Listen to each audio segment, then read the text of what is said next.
ఇంట్లో పనికిరాని చెత్త, టైర్లు ఇలాంటివి వేసి 4 ఫోటోలు తీసి స్టేటస్ పెడితే మన పండుగ అయిపోయింది.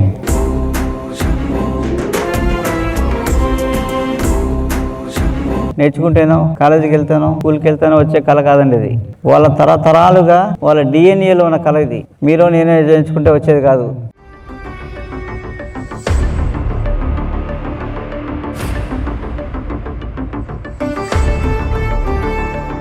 సంక్రాంతి అంటే మనకి నెల రోజుల పండుగ. దాన్ని గంట అరగంటలోకి వచ్చేసాం. ఒక గంట అరగంట రెడీ అయిపోయి ఈ 4 సెల్ఫీలు తీసుకుని స్టేటస్ పెట్టేస్తే పండుగ అయిపోయింది.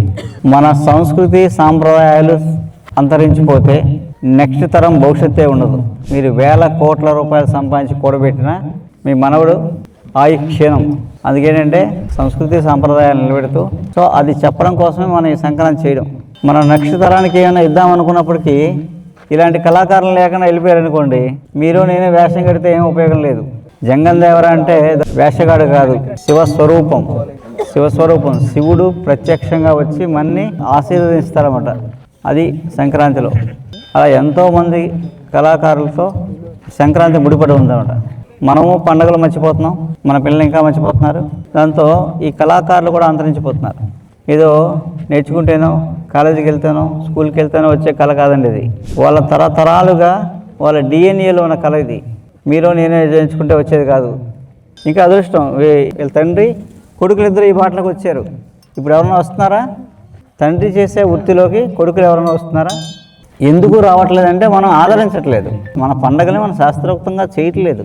ఈ మానవజాతి సుభిక్షంగా ఉండాలంటే మన పండుగల్ని, సాంప్రదాయాల్ని మనం కాపాడుకోవాలి.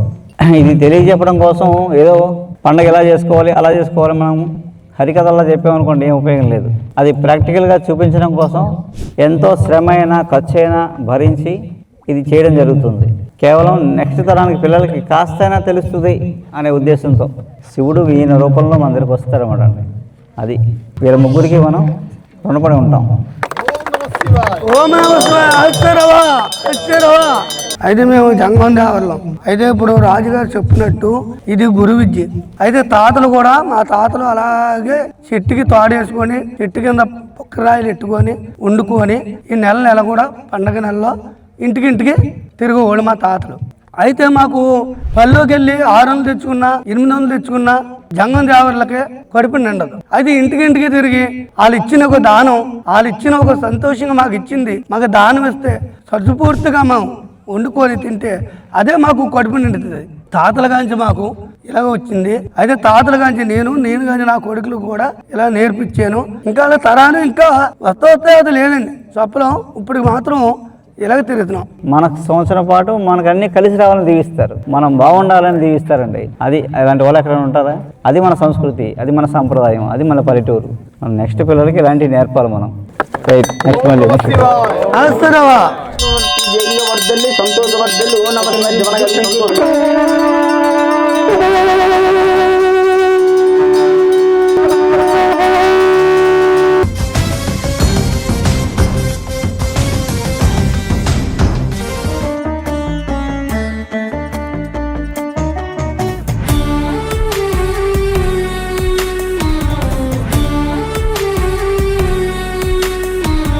భోగి మంట ఎప్పుడైనా ఇంత పెద్ద చూసారా? మన భారతదేశం అంటేనే పాడి పంట. ప్రకృతి బాగుండడం కోసం చేసే పండుగ పెద్ద పండుగ ఈ సంక్రాంతి పండుగ.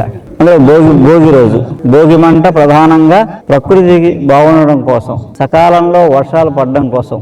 ఇలా భోగి మంట వేసామనుకోండి, సహజమైన వర్షాలు పడతాయి, ఆరోగ్యవంతమైన వర్షాలు పడతాయి.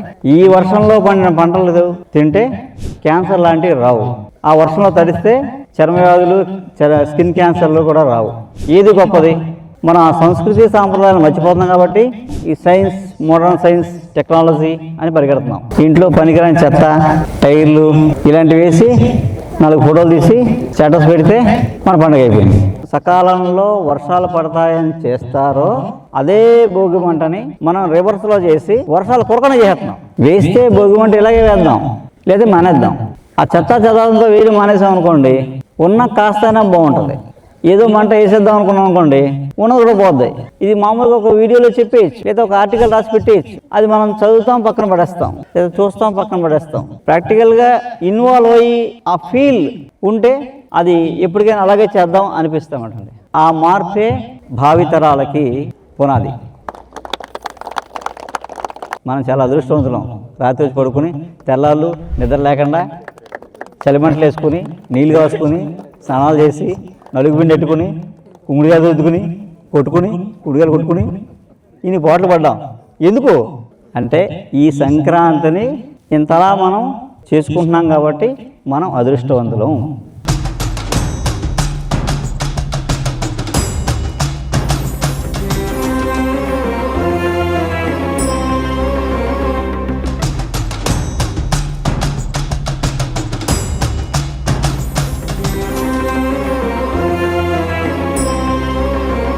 నమస్కారం అండి, నా పేరు గోపినాథ్ రెడ్డి. నేను కర్నూలు నుంచి వచ్చాను.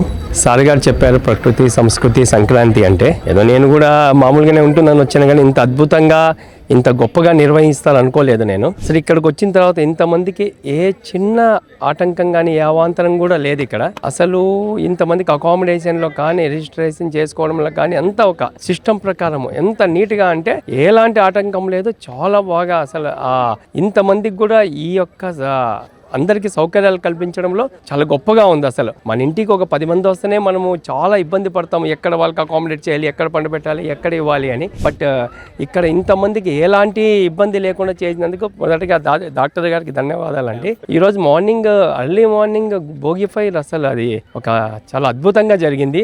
అండ్ ఇక్కడ వచ్చిన వాళ్ళు మన సంస్కృతి ప్రకారం హరిదాసులు అయితేనేముంది, జంగమయ్యలు అయితే ఏముంది, ఇవన్నీ ఎప్పుడో ఒక 20-30 ఏళ్ళ కిందట ఊళ్ళో వచ్చేవాళ్ళు, నాకు తెలిసి 50 ఏళ్ళ కిందటేమో. కానీ ఈరోజు ఇవన్నీ ప్రత్యక్షంగా చూసే లోపల ఒక అద్భుతంగా ఉందండి. సో చాలా డాక్టర్ గారికి అందరి తరఫున ధన్యవాదాలు.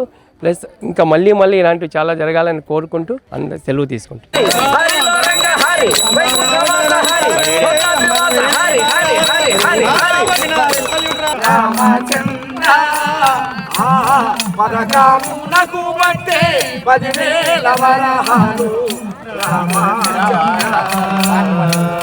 జై ఇందిరా రమణ గోవింద హరి హరిలో రంగ హరి వైకుంఠవాస హరి భద్రాద్రివాస హరి హరి హరి హరి హరి.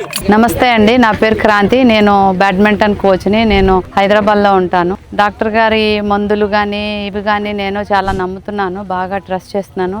ఇప్పుడు ప్రజెంట్ ఈ సంక్రాంతి పండగకి భోగి మంటలకి నేను ఇది ఇంతలాగా భోగి మంట ఈ అరేంజ్మెంట్స్ నేను ఇదే నా లైఫ్లో నేను ఫస్ట్ టైం చూడటం. అంతా డాక్టర్ గారు మందుల్ని నేను బాగా నమ్మి నేను చాలా మా అబ్బాయికి మా హస్బెండ్కి అందరికీ ఈ మందులే వాడుతున్నాం, మా ఫ్యామిలీ మొత్తం ఈ మందులే వాడుతున్నాము. ఆయన మెడిసిన్స్ వల్ల నాకు చాలా క్రిటికల్ ప్రాబ్లమే చాలా బాగా క్యూర్ అయ్యింది. ఈ అరేంజ్మెంట్స్ ఇవి అన్నీ కూడా నాకు జీవితంలో నేను ఫస్ట్ టైం చూడటం. భోగి మంటలు కానీ, పిండి వంటలు కానీ, గార్డెనింగ్ కానీ, ఈ ఇత్తడి సామాన్లు కానీ చాలా చాలా బాగా నచ్చాయి అన్నీ. ధన్యవాదాలు.